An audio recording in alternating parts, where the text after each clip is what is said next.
El nacimiento del derecho tributario, como auténtica disciplina jurídica, se produjo con la entrada en vigencia de la Ordenanza Tributaria Alemana de 1919. Este instrumento desencadenó un proceso de elaboración doctrinal de esta disciplina, tanto por los abundantes problemas teóricos con implicancia práctica, como por su influencia en la jurisprudencia y legislación comparada. Aún en estos tiempos, en su última versión de 1977, despierta el interés de investigadores y sigue provocando debates sobre su interpretación.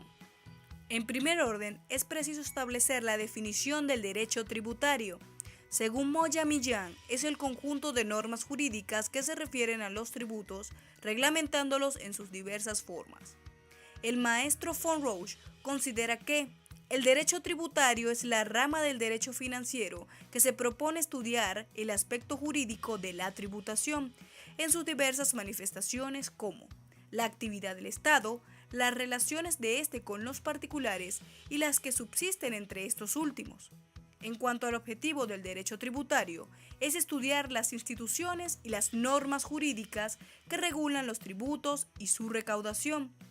De lo mencionado anteriormente, se desprende la necesidad de comprender lo que es el tributo.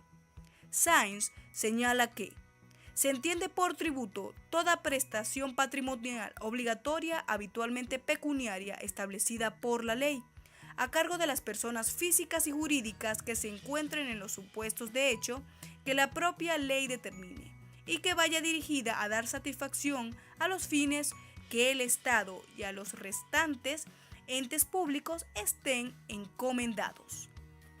En segunda instancia, el derecho tributario comprende dos segmentos a conocer. Una parte general, que es donde se consagran los principios aplicables a las relaciones entre el Estado y los particulares, armonizando la necesidad de eficacia funcional de los órganos fiscales con las garantías individuales de los contribuyentes. Se busca el equilibrio razonable entre el individuo y el Estado. Teóricamente es la parte más importante, donde están contenidos los principios por los cuales se rigen los estados de derecho y que a través de la coacción impositiva evita la injusticia. Y una parte especial, que contiene las normas específicas y peculiares de cada uno de los distintos tributos que integran los sistemas tributarios.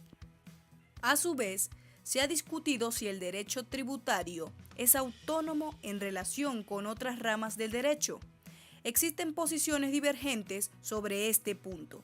A continuación se presenta una breve visión de las principales posiciones sostenidas, tales como los que niegan todo tipo de autonomía del derecho tributario porque lo subordinan al derecho financiero. Los que estiman que el derecho tributario es una rama del derecho administrativo.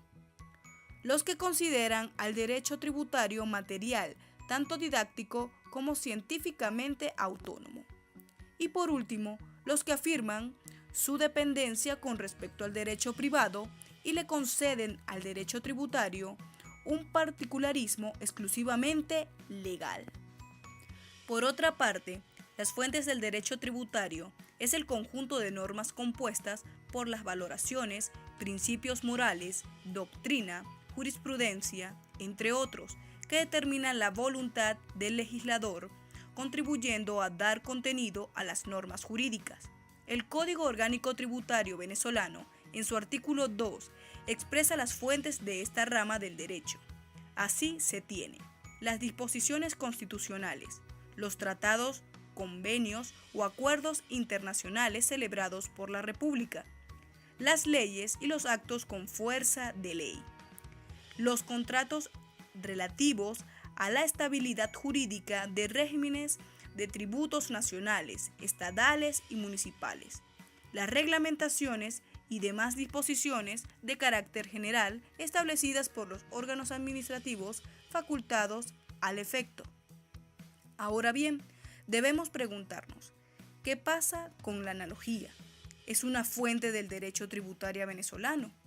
Según el artículo 6 del Código Orgánico Tributario, la analogía es un mecanismo supletorio en caso de vacíos legales, pero en virtud de ella no pueden crear tributos, exenciones, exoneraciones ni otros beneficios.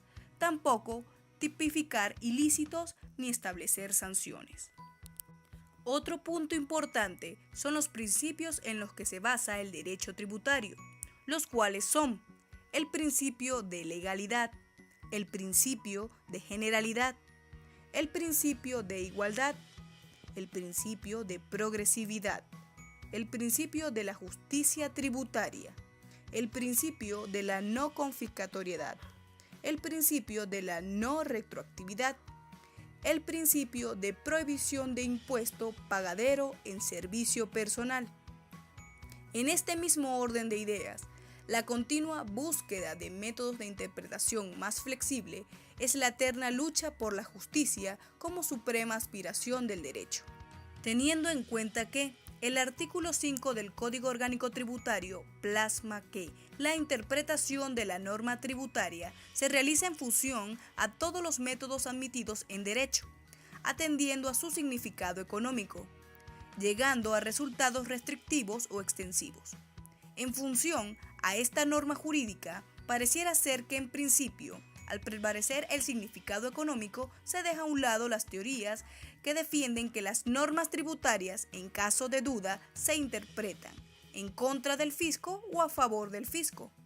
Sin embargo, según el doctrinario Foronge, al reflexionar la interpretación en su significado económico, sostiene que, a nivel mundial, es un criterio de interpretación aceptado, siempre y cuando se den dos condiciones. La primera, que el concepto económico sea un criterio de interpretación y no el único. Y la segunda, que se aplique a favor o en contra del sujeto pasivo, y no solo en su contra, como suele suceder en la administración pública.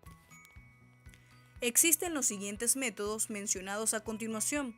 El método gramatical, el cual nos dice que a la norma jurídica debe atribuírsele el sentido que parece evidente del significado propio de las palabras, atendiendo a la conexión entre ellas y a la intención de quien legisla.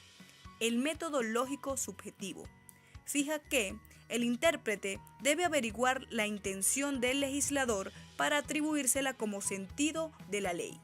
El método eléctrico reconoce que la interpretación de la norma jurídica tiene una fase gramatical y una fase lógica, a través de las cuales se propende a una integración de todos los métodos de interpretación.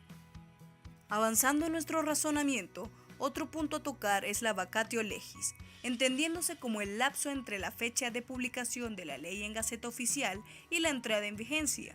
Si en la ley no se señala un lapso o fecha de su entrada en vigencia, la misma se comenzará a aplicar una vez vencidos los 60 días hábiles siguientes a su promulgación. Esto se encuentra tipificado en el artículo 317 de la Constitución y el artículo 8 del Código Orgánico Tributario. Por último, hablaremos de los plazos en el derecho tributario. Para entender este punto, es importante definir jurídicamente qué es un plazo, entendiéndose como el tiempo que ha de transcurrir para que se produzcan los efectos jurídicos pertinentes. De conformidad con el artículo 10 del Código Orgánico Tributario, los plazos por años o por meses serán computados por días continuos y finalizan el día equivalente del año o mes respectivo. Los plazos por día serán computados por días hábiles, salvo el caso en que la propia ley señale que sean días continuos. Los plazos que vencieren en un día inhábil para la administración tributaria se prorrogan automáticamente hasta el primer día hábil inmediatamente siguiente. Para finalizar, nos gustaría compartir una frase del filósofo Aristóteles. La inteligencia consiste no solo en el conocimiento, sino también en la destreza de aplicar los conocimientos en la práctica.